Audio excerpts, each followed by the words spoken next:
My dear viewers, ನೀವು ನೋಡ್ತಾ ಇದ್ದೀರಾ one India Kannada YouTube channel. ನಾನು ರಾಶ್ಮಿ. ಕರ್ನಾಟಕಕ್ಕೆ ತೇಜಸ್ ಮಹಾರಾಜ ಎಕ್ಸ್ಪ್ರೆಸ್, ಸುರೇಶ್ ಪ್ರಭು ಘೋಷಣೆ.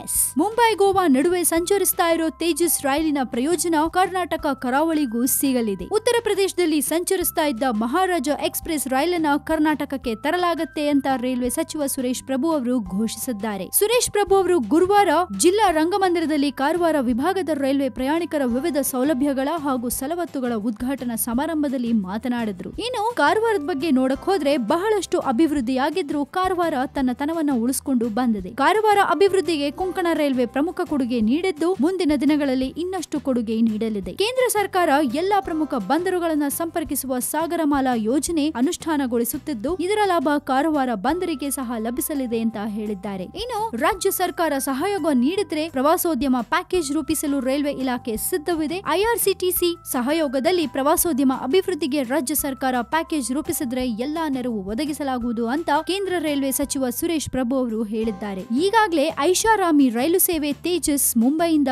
ಗೋವಾ ಸೇವೆ ಆರಂಭಿಸಿದ್ದು ಇದರ ಪ್ರಯೋಜನ ಕಾರವಾರಕ್ಕೂ ಲಭಿಸಲಿದೆ. ಉತ್ತರ ಪ್ರದೇಶದಲ್ಲಿ ಸಂಚರಿಸ್ತಾ ಇದ್ದ ಮಹಾರಾಜ ಎಕ್ಸ್ಪ್ರೆಸ್ ರೈಲನ್ನ ಕರ್ನಾಟಕದಲ್ಲೂ ಓಡಿಸುವ ಯೋಜನೆ ಇದೆ ಅಂತ ಹೇಳಿದ್ದಾರೆ. ಹುಬ್ಬಳ್ಳಿ ಅಂಕೋಲಾ ರೈಲು ಮಾರ್ಗ ನಿರ್ಮಾಣಕ್ಕಾಗಿ ಗ್ರೀನ್ ಟ್ರಿಬ್ಯುನಲ್ ಅನುಮತಿಯನ್ನ ಕಾಯಲಾಗುತ್ತಿದೆ ಅಂತ ಸಚಿವರು ತಿಳಿಸಿದ್ದಾರೆ. ಕೊಂಕಣ ರೈಲ್ವೆ ಆರಂಭಕ್ಕೆ ಕೊಡುಗೆ ನೀಡಿದ್ದ ಮಾಜಿ ಸಚಿವ ಜಾರ್ಜ್ ಫರ್ನಾಂಡಿಸ್ ಅವರ ಹೆಸರಿನಲ್ಲಿ ಗೋವಾದಲ್ಲಿ ಹಾಗೂ ರಾಮಕೃಷ್ಣ ಹೆಗಡೆ ಹೆಸರಿನಲ್ಲಿ ಉಡುಪಿಯಲ್ಲಿ ಕೌಶಲ್ಯ ಅಭಿವೃದ್ಧಿ ಕೇಂದ್ರ ಸ್ಥಾಪನೆಗೆ ಈಗಾಗಲೇ ಕ್ರಮ ಕೈಗೊಳ್ಳಲಾಗಿದೆ. ಕೌಶಲ್ಯ ಅಭಿವೃದ್ಧಿ ಕೇಂದ್ರ ಆರಂಭಿಸಲು ಸಹಕಾರ ಸಂಸ್ಥೆಗಳು ಹಾಗೂ ರಾಜ್ಯ ಸರ್ಕಾರ ಸಹಕಾರ ನೀಡಬೇಕಾಗಿದೆ ಅಂತ ಅವರು ಮನವಿ ಮಾಡಿದ್ದಾರೆ. ಹಾಗೆ ಶಾಸಕ ಸತೀಶ್ ಸೈಲ್ ಅವರು ಮಾತನಾಡಿ ಜಿಲ್ಲೆಯ ಬಹುವರ್ಷಗಳ ಬೇಡಿಕೆಯಾದ ಅಂಕೋಲಾ ಹುಬ್ಬಳ್ಳಿ ರೈಲು ಸೇವೆ ಆರಂಭಿಸಲು ಕ್ರಮ ಕೈಗೊಳ್ಳುವಂತೆ ಮನವಿ ಮಾಡಿದ್ರು. ಹುಬ್ಬಳ್ಳಿ ಅಂಕೋಲಾ ರೈಲು ಮಾರ್ಗ ಆರಂಭಿಸಲು ರಾಜ್ಯ ಸರ್ಕಾರ ಮಾತ್ರವಲ್ಲ ರೈಲ್ವೆ ಇಲಾಖೆ ಕೂಡ ಉತ್ಸುಕವಾಗಿದೆ. ಯೋಜನೆ ಆರಂಭಿಸಲು ಇರುವ ಅಡೆತಡೆಗಳ ಕುರಿತು ರಾಜ್ಯದ ಪ್ರಮುಖ ಕಾರ್ಯದರ್ಶಿಯವರೊಂದಿಗೆ ಸಭೆ ನಿಗದಿಪಡಿಸಲಾಗಿದೆ ಅಂತ ಹೇಳಿದ್ದಾರೆ. ಒಟ್ನಲ್ಲಿ ತೇಜಸ್ ಮಹಾರಾಜ ಎಕ್ಸ್ಪ್ರೆಸ್ ಇದೀಗ ಕರ್ನಾಟಕಕ್ಕೂ ಬರ್ತಾ ಇದೆ. ಈ ರೈಲು ಕರ್ನಾಟಕಕ್ಕೆ ಬಂದ್ರೆ